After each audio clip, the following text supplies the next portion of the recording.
Hey loves, I'm here with part 2 of the Millionaire Real Estate Agent Summary, and today we're going to talk about the 3 L's of a millionaire real estate agent: leads, listings, and leverage. So let's get right into it. All right, y'all, so I am back with a part 2 of what I have been learning from the Millionaire Real Estate Agent. I know quite a few of you guys have gotten the book.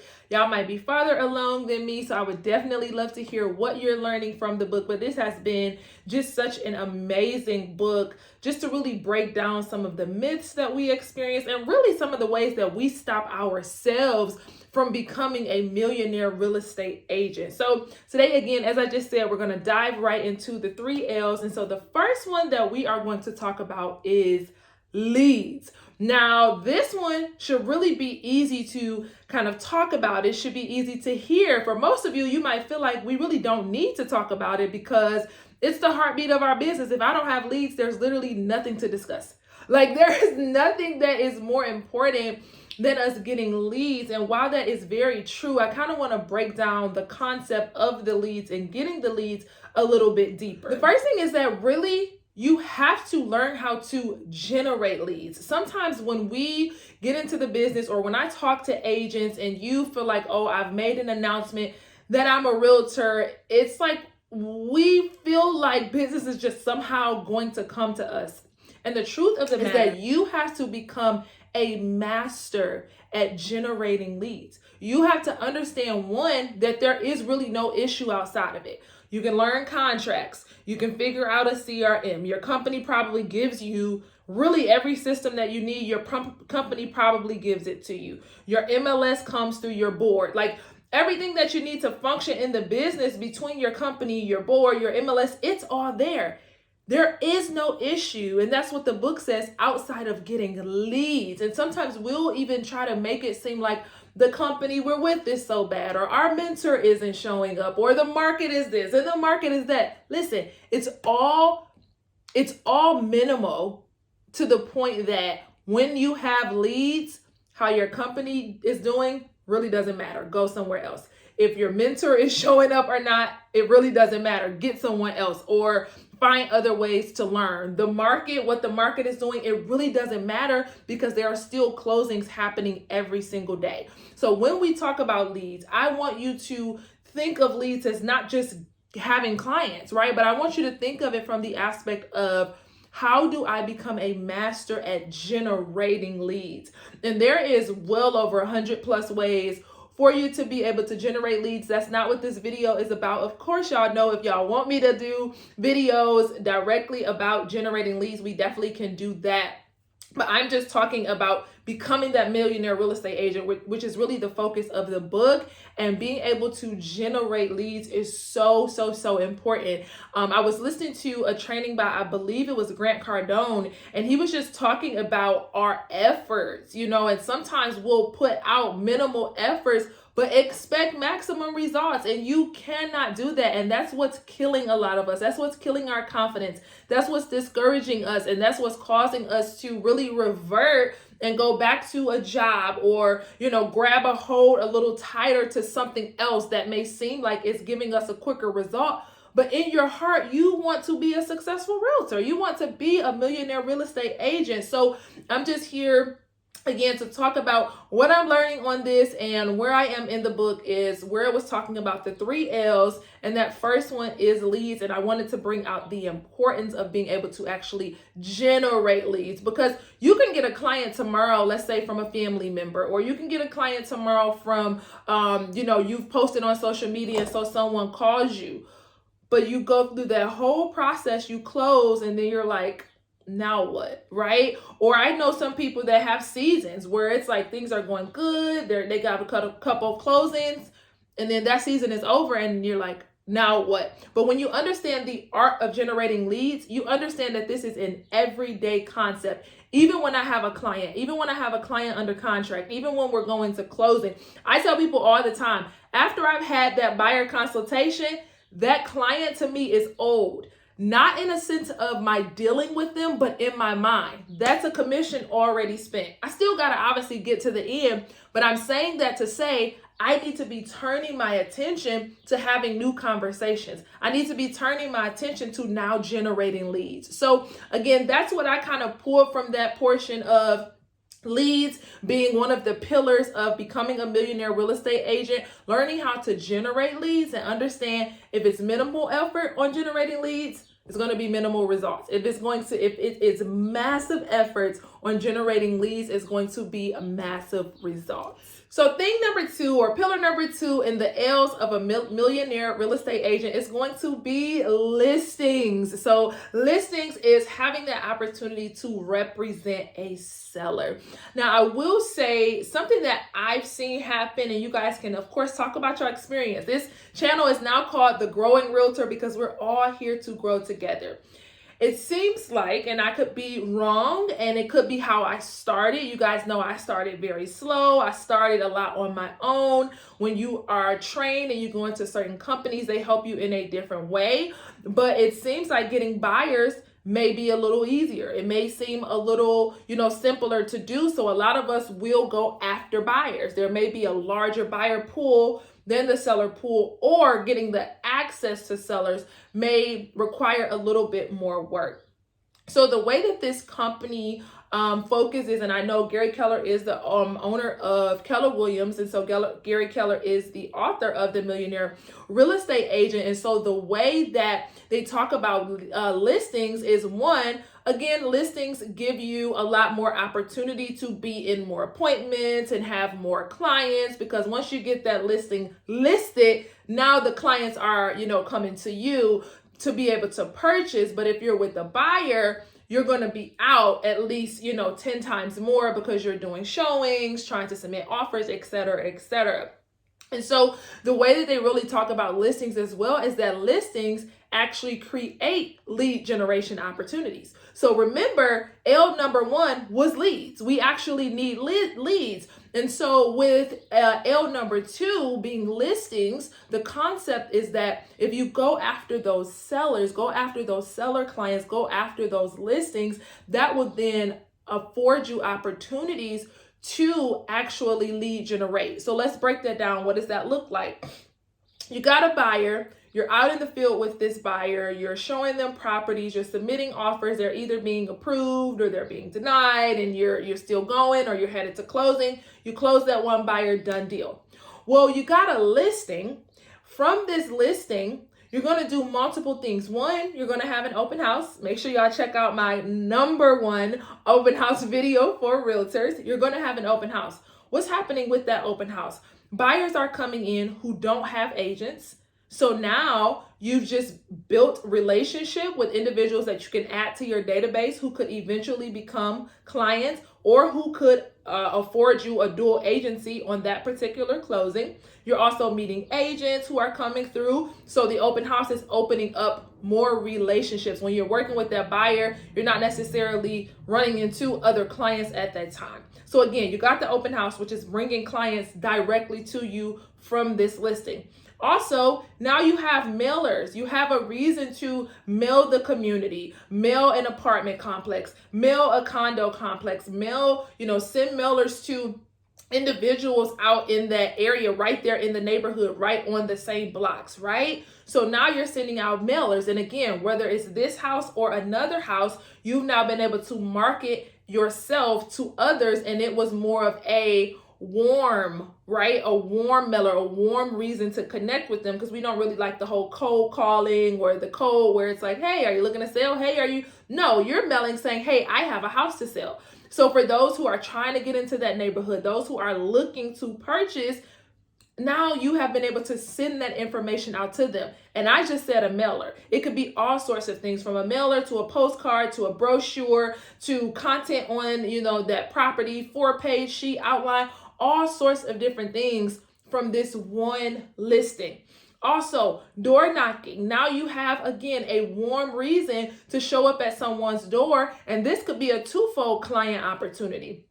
If they're looking to, move and they're looking to purchase, now you could have gotten a new buyer, but you're also going there to say, hey, Once this sells, would you be open to me coming back and just giving you a summary of how the open houses went, how much the property sold for? Did it sell for over asking, at asking, under asking? And you could potentially get you another seller. So the idea of the listings pillar in becoming a real estate agent is, of course, because a seller is a type of client, but now a listing opens up more lead generation opportunity for you to get more clients. So the last L is going to be leverage. And I know that sometimes as new agents, I'm not assuming that I'm only talking to new agents. I know that I talk to seasoned agents, those of you who may be at companies already that are not necessarily giving you all of this information.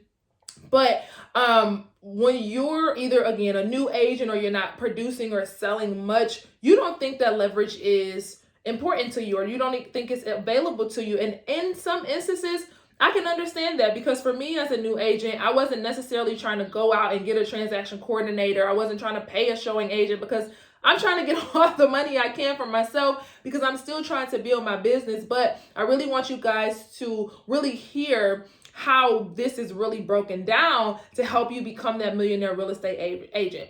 So leverage is thought of in 3 different ways, and it is people, systems, and tools. So when we talk about the people portion of it, if I can be honest with you guys, I've been selling real estate since 2012, part-time for a ton of years, and then full-time over the last few years. Well, it wasn't until last year that I leveraged myself through people. And what I mean by that is I hired showing agents full time. And so what that did for me is it allowed me, instead of, I just talked about that buyer and being in the field and having that time, instead of me out with the buyers, the hours that it would take for me to do showings to multiple buyers, now I'm leveraging by having a showing agent go and show those properties. So during those hours, I'm now able to do the first 2 L's that we talked about, which was lead generate on a high level and get more listings, because I'm able to make more calls. I'm able to work on mailers. I'm able to, write letters. And so that is the part of leverage that you really have to think about. You cannot think about it from a dollar standpoint of me losing money, but you have to think about it from an investment standpoint. And for me, being able to utilize, and a showing agent is just one way to leverage people, but being able to utilize the showing agent, not only did it free up time for me to build more business, but I loved being able to offer business to other agents who were building, right? So I love being able to pay them so that they can put some money in their pocket while they're getting other clients. But there's multiple ways as well. When you leverage people, you don't have to always pay up front. Most times transaction coordinators are paid on the back end. So you don't even come out of pocket up front, but you're saving time in it, that all the paperwork that you would be doing, they're doing. And what are you doing with that time that you normally would be doing paperwork? You're lead generating, you're out at listing appointments, you're networking, you're building your business. So again, multiple ways to leverage people: through showing agents, through transaction coordinators, through assistants, whatever it is that you may feel. The way that you can really break it down is you can make a list of, what am I doing that is producing income? And then what am I doing that's supporting my business? So it's still necessary, right? We got to show the property in order for them to put in an offer. The offer has to be drawn up. It has to be uploaded. It has to be communicated to the lender and to the title. So it's not that this stuff is not important, but this isn't income producing. This is supporting what it is that I'm doing to get to my income. So that's a great way to decide, how do I leverage people? What is the supporting part of my business that I now can delegate to someone else? And again, if you're a brand new agent, you don't have to feel like, I don't have enough business now not to leverage people. If you have the income and you can pay the showing agent, do it. Now, I will say, a part of getting into real estate for me, I loved houses. So I wanted to go show my own property. But again, to become a millionaire real estate agent, because that's what we're talking about, we're not just talking about building any type of business. We're talking about building $1 million business where you're actually profiting $1 million. So you can't think like the average agent. You can't think like, oh, it's just so fun to be going in and out of houses. Yeah, but you're going in and out of houses with one client when you could be paying a showing agent to do that and getting more clients, because the more clients, the more closings, the more money to get you to the millions. Am I making sense? Is this making sense? And one of the lines that they tagged here was think a million, earn a million. And so that's a really great way for you to start thinking a million. What am I doing that's just fun, right? It is just exciting to be able to go into these properties and see these properties. And I'm telling you guys, this is how I had to break things down for myself, because mentally I loved going into properties, right? But to go to that next level, I had to realize that's no longer helping me.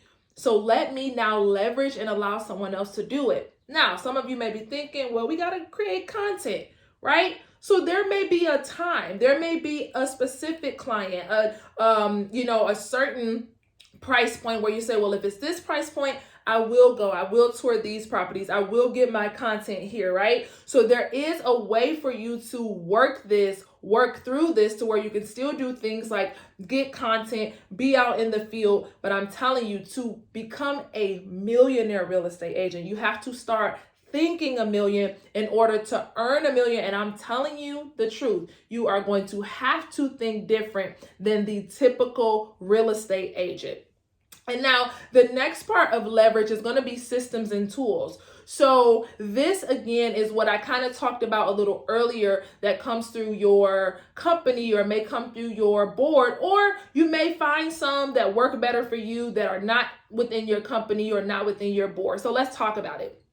So the systems that you have are different things, like, again, like your database, right? Your CRM.